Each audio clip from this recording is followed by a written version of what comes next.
Good morning, class 8th, and we are discussing about chapter 2 of history from trade to territory.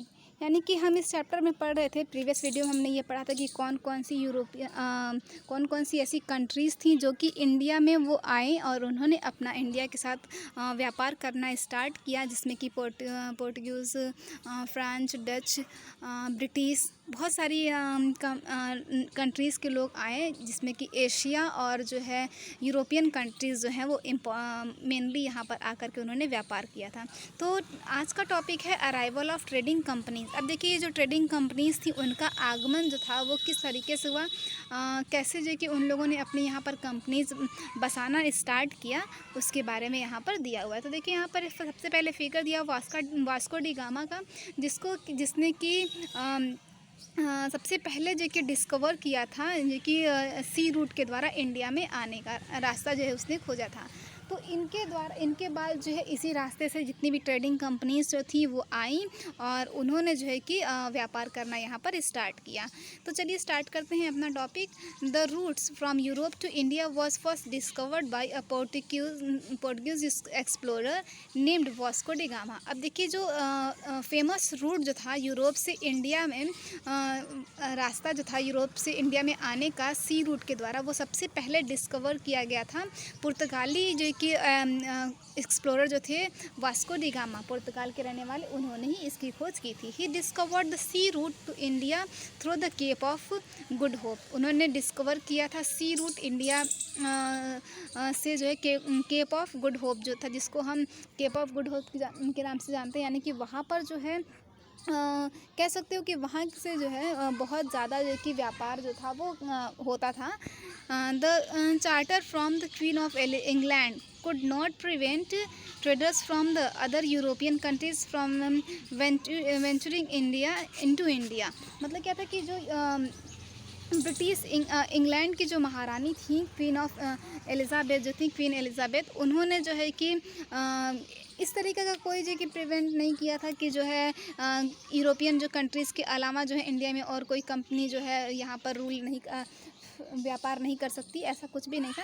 तो इसका result ये हुआ कि as a result the Dutch, Portuguese, Danes and the French also came to India around the same period. और उसी समय में जबकि ब्रिटिश जो है, इंग्लैंड जो है हमारे यहाँ से व्यापार कर रहा था, तो उसी समय में डच, पुर्तगाली और डक जो थे, इंडियंस जो थे, फ्रांस के लोग जो है, सब जो है कंपनियाँ यहाँ पर, सब जगहों के कंट्रीज़ के लोग यहाँ पर आए और उन्होंने यहाँ के साथ, इंडिया के साथ व्यापारिक संबंध स्थापित किया और जो है यहाँ से व्यापार करके जाते थे। और कुछ लोगों ने तो अपनी व्यापारिक कंपनियाँ भी यहाँ पर स्थापित की थी।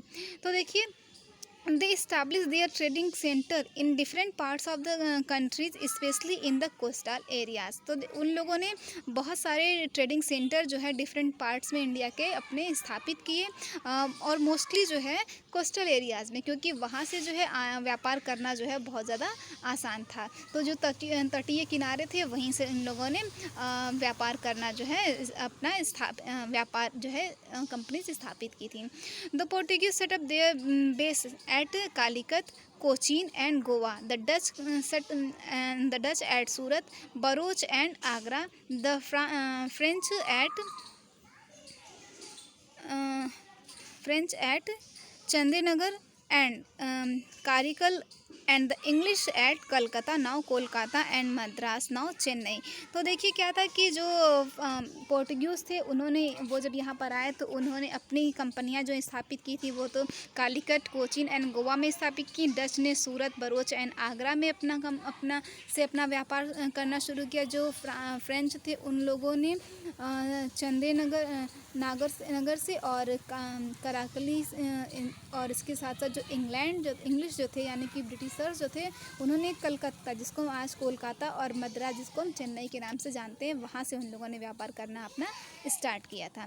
तो these centres were called factories, not because anything was manufactured there, but because the officials of the companies were called factors. अब देखिए कि इन लोगों ने ये जो कंपनियाँ यहाँ पर स्थापित की गई, तो इन सेंटर्स को जो है फैक्ट्रीज़ के नाम से जाना जाने लगा।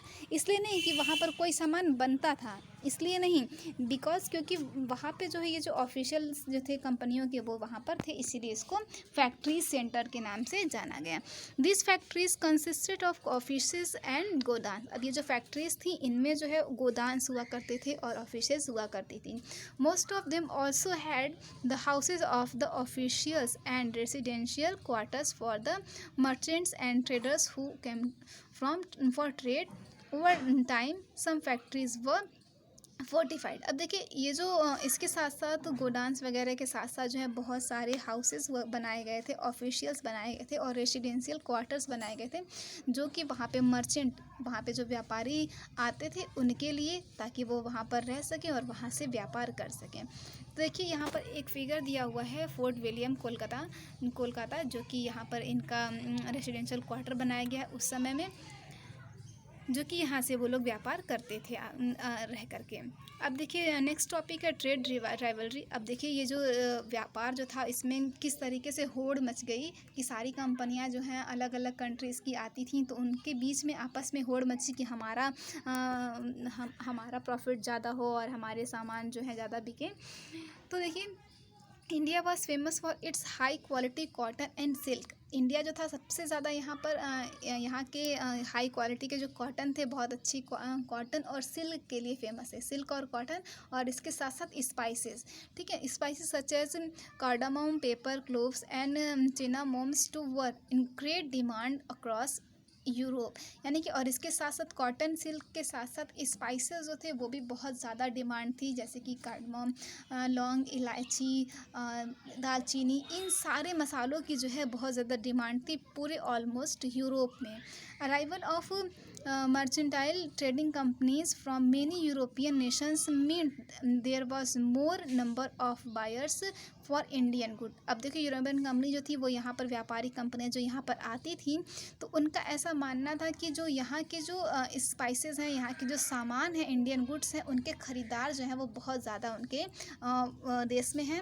तो क्या होगा कि उनका प्रॉफिट बहुत ज़्यादा होगा। तो इसके लिए उन्होंने क्या किया कि this resulted in price rise for most of the goods. अब उन्होंने जो है इसका रिजल्ट क्या हुआ, उनके प्राइस राइज पे पड़ा कि वो जो सामान जो थे उनके प्राइस कितनी ज़्यादा या कम होगी, इसके आधार पर हायर प्राइस मीन्ट अ थिनर प्रॉफिट मार्जिन। तो देखिए कि उन्होंने जो कि प्राइसेस के आधार पर जो है उनको प्रॉफिट होना था।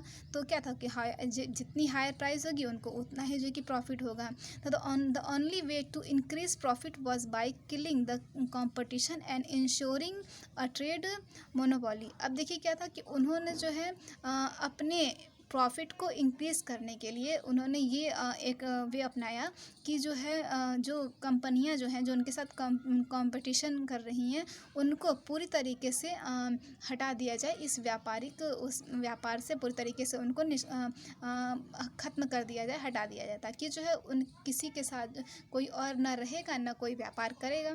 Traders in those days moved with arms and ammunitions. अब देखिए जो उस समय में जो ट्रेडर्स थे जब वो जाते थे, मूव करते थे, तो अपने साथ साथ वो बहुत सारे आर्म्स और एम्यूनिशंस यानी कि गोला बारूद के साथ वो लोग मूव करते थे, गन के साथ, सैनिकों के साथ वो लोग एक तरीके से जाते थे। They frequently attacked each others ships and indulged in fierce battles. अब देखिए क्या था कि वो कभी भी जो है किसी भी दूसरे कंपनीज पे जो है ट्रेडर्स जो व्यापारी होते थे उन पे वो अटैक कर देते थे और अचानक से वो लोग जो है कि युद्ध में लिप्त हो जाते थे और युद्ध कर दिया करते थे, ताकि जो है उनको हरा सके और अपने जो है सिर्फ और सिर्फ अकेले वो व्यापार कर सकें।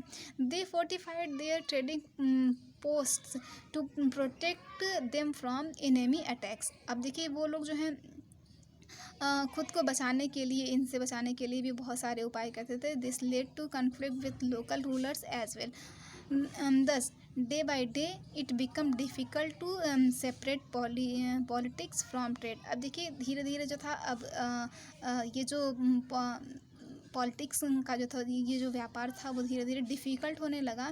इन course of time the Portuguese, the Dutch and the Danes were ousted from the Indian trade. अब देखिए धीरे धीरे क्या हुआ कि अब इसका रिज़ल्ट ये हुआ कि जो पुर्तगाली जो थे, डच एंड डेन्स जो थे, वो इंडियन व्यापार से पूरी तरीके से बाहर हो चुके थे, यानी कि अब वो उनको बाहर कर दिया गया इस तरीके के अटैक्स के द्वारा, और सिर्फ अब यहाँ पर बच गए the British and the French.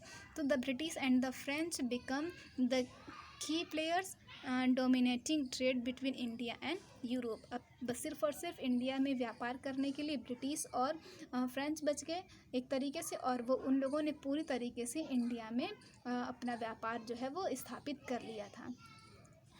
Next topic है एंग्लो फ्रेंच राइवलरी। अब किस तरीके से इंग्लिश जो थे और फ्रेंच जो थे उनके बीच में होड़ मची इंडिया के साथ व्यापार करने के लिए। इसको हम नेक्स्ट वीडियो में डिस्कस करेंगे। अभी के लिए धन्यवाद।